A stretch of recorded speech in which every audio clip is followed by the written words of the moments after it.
Thank you, Senator Reed. Senator Wicker. Ms. Field, who performed this satisfaction survey?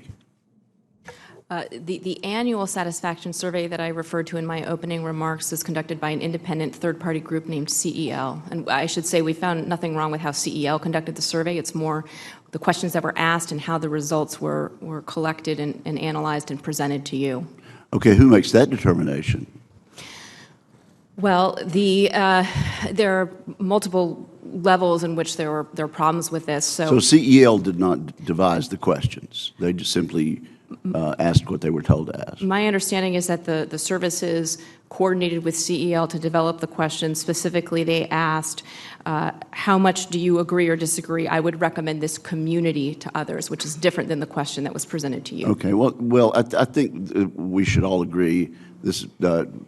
We got bad information, inaccurate information, and we ought to completely rethink how we ask that question so we can find out what the troops are really thinking there. So thank you for that. Secretary Barrett, thank you for coming to Mississippi and visiting with our service members there at Keesler. Senator Hyde Smith was there with me. Congressman Palazzo's staff was very involved also. Let me give a shout out to Colonel Heather Blackwell, the wing commander there at Keesler, as well as her senior enlisted leadership. I think this particular group of leaders represents, frankly, a mindset change to be very customer-oriented and to be empathetic with the troops and the folks that are trying to make it work in these houses. And frankly, I would contrast that with some of the previous leadership we had at Keesler, where one particular person told a member of my staff that by raising these questions, he was simply making matters worse. And I was absolutely delighted to see that there's none of that left in the leadership at Keesler anymore, and there's very much a mindset of knowing what the problem is and that it must be solved for folks that have stepped forward.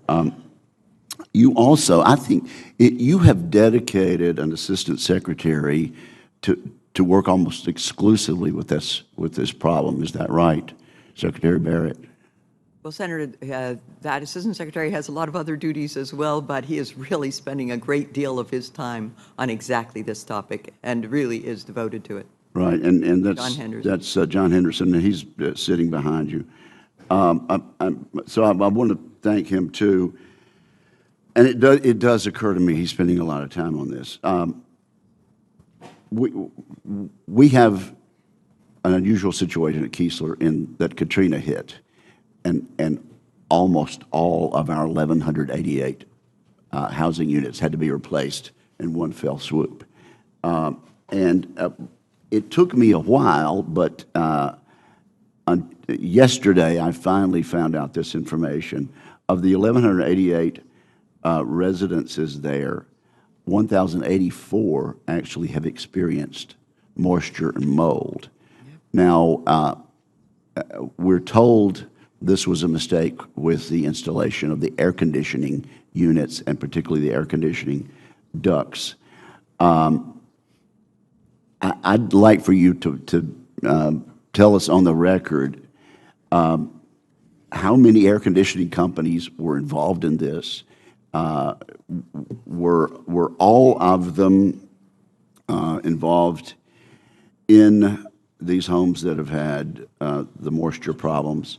Why the multiple instances? And you mentioned a family that had had to leave their residence 4 times, and the problem still hasn't been solved. Why is it that the remediation is often not getting done? Why are they typically told you're going to be out of the house 2 weeks, and typically that turns into 4 and 6 and 8 weeks. Are there any houses that are ever repaired in 2 weeks? I'd like to know that. How often does it in fact take 2 weeks? And why is it that neighbors tell these people that their units that have been vacated often go days without workmen being there? And of course, they're out for longer, and if no work is being done, that can't be a good use of the time. Many of our troops are asked to move out to hotels because there's not adequate housing for them to be in. One troop said he had to be out by 11 a.m., got all his belongings in his vehicle to comply with the 11 a.m. checkout, and then mid-afternoon, as he sat in his car, he was told it'll be another 2 weeks. You have to move back in. This is called being jerked around by the system. And then one other question, and I'm over my time, but these need to be answered on the record. In many instances, like Biloxi, Mississippi, the homeowner's insurance is so high that the basic allowance for housing isn't adequate. Now, when I was in the Air Force on active duty, I was happy to go off base, use my BAH, and live well.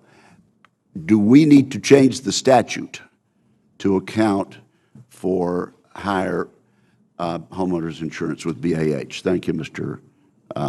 Chairman, for that indulgence. Thank you. Senator Blumenthal.